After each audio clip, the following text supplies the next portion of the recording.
ముందుగానే వాళ్ళకి కొన్ని సింప్టమ్స్ తెలుస్తాయంటారా సార్? అంటే ఆల్ ఆఫ్ సడెన్ వాళ్ళకి ఈ వేలు తిరిగిపోవడాలు, అంత పెయిన్ రావడం రాకుండా ముందు కొన్ని సింప్టమ్స్ చూపిస్తాయంటారా? స్టార్టింగ్ స్టేజెస్‌లో వాపులు రావడము, విపరీతంగా పోట్లు రావడము, బెండ్ అవ్వడం అనేది ఇంకా నెగ్లెక్ట్ చేస్తున్నా కొద్దీ బెండ్ అయిపోతా ఉంటాయి. డ్యామేజ్ అయ్యి, ఫ్యూజ్ అయిపోయి బెండ్ అయిపోతా ఉంటాయి.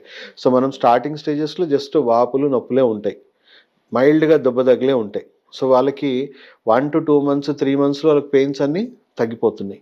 కొంచెం క్రానిక్ స్టేజ్ అంటే మనం థర్డ్ స్టేజ్ డ్యామేజ్ అయిన వాళ్ళకి కొంచెం మైల్డ్‌గా బెండ్ అయిపోయి, కొన్ని వేళ్ళు బెండ్ అయిపోయి, కొన్ని జాయింట్స్ బెండ్ అయ్యి ఉంటాయి. వాళ్ళకి ఒక 6 మంత్స్, 8 మంత్స్‌లో అన్ని లక్షణాలు పోతున్నాయి.